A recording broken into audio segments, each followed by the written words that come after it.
friend. Welcome back again to our YouTube channel. This is the fourth part about religion. The title is Panacea, or what I can say it's a recommended solution.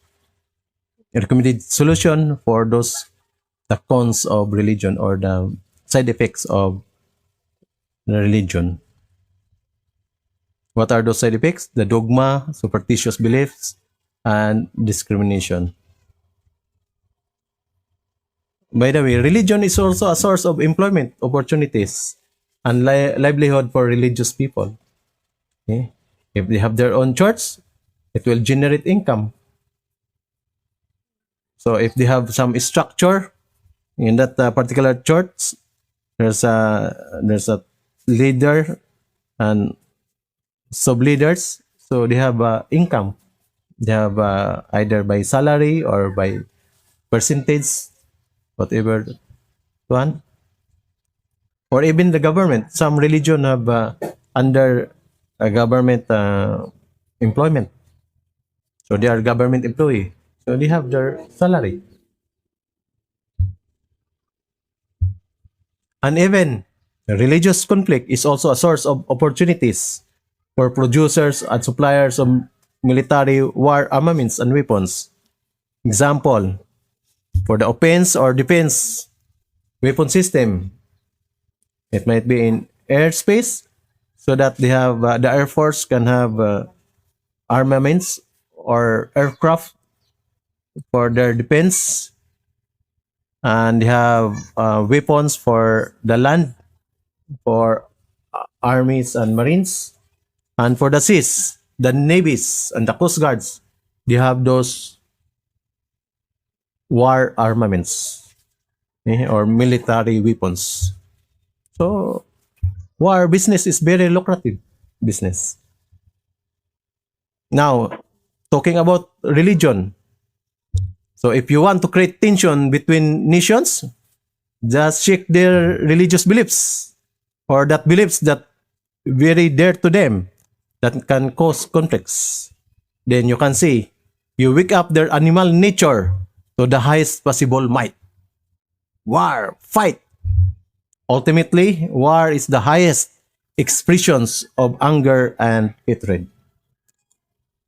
So, in that case, war business will come eventually. On my part, as I've said, I am not in favor of artificial intelligence because especially if it is used for military applications like having robots or bionic robots to be part of military weapons, because since AI can be used for religious war purposes. So because of religion, they use this technology to fight against the other religion. So due to religious sentiments, they can blow nations in particular and even civilization in general. By the way, not all wars caused by religious conflict. It can be also from politics, economics, and other sentiments that trigger differences between contending parties that eventually lead to waging wars. I've said war is the last resort solutions for them. Sorry, not for them only, but for us. Because as we are part and citizen of our nations, meaning if my country on war, I have no choice but to participate whether I like it or not. I like it or not. I don't have the choice. So, Panacea. So, what's the good thing of democracy? Democracy is a separation of church and state. So, what does it mean? So, the religion part or the military and armed forces are not under the control of the state or government, not by the religious group. So a state will not allow the use of arms where different religions might fight just due to differences between or among different religious beliefs system. Okay. So If they have fights between religion, they cannot use big weapons because it's owned by the government, not from their religious inclination. Now, so for a dogmatic, how for you not to be a dogmatic? Okay, let me have a comparison between a religious person, which I can say a dogmatic person, and the spiritual person, which is not dogmatic. What's the difference? Religious person is a believer. A spiritual person is a seeker. Means the religious person, I know all because it's what the scripture said. But for a spiritual person, I do not know all. I'm ignorance of the world. Highly confident about his faith or her faith for religious person. Spiritual, there's always an element of doubtful thoughts. Not sure. Believer, walk by group or companies towards the religious path. But for seeker, walk alone toward his spiritual path fulfillment. Dogma.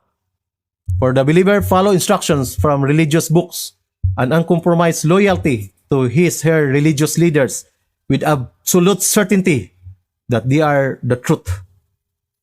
But for the seeker, find holy books as a source of inspiration, but not absolute certainty about the letter of the word. About happiness. Believer just believe that he can attain happiness through his belief. But for seeker, he agree of happiness, but he should have it experientially, by experience. In the superstitious belief, for the believer, whatever presented, just firmly believe. Firmly believe. And exclude other faiths as superstitious believers instead. But for seeker, also perform spiritual rituals, but it will give due respect to other people faith rituals. You're right. I will do my own. That is seeker. Discrimination. So discriminations are the response for the believers as a religious defense against other belief system. But for the seeker, he cannot discriminate because since he always uttered, I do not know. My ignorance is more than what I know. What the cosmic can offer to me, because he don't know. So he recognizes his immense ignorance about the beauty of life, so he keeps on seeking. And for the believer, willing to sacrifice or die for his belief. But for the seeker, he values his life, so others' life also. Okay. So you can see now the difference between a dogmatic person compared to a spiritual person, a seeker. I have here written from Dr. Rajkumar Singh. He write up about the impact on religion due to globalization. You know, we are now web connected, or we can see or what's in the movies or what's in the internet, what's going on in the world. So that's the impact of globalization. So what are the challenges in globalization?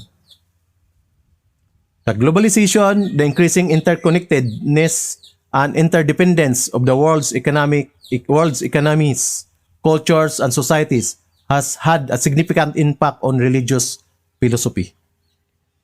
Here are some ways that globalization has influenced religious philosophy. First one, increased awareness of diversity. Globalization has led to increased exposure to different cultures, religions, and philosophical traditions from around the world. This has led to greater awareness and appreciation of the diversity of human experience and perspectives. The second, diffusions, diffusion of religious and philosophical ideas. You have yours, I have mine. So, globalization has facilitated the spread of religious and philosophical ideas across national and cultural boundaries.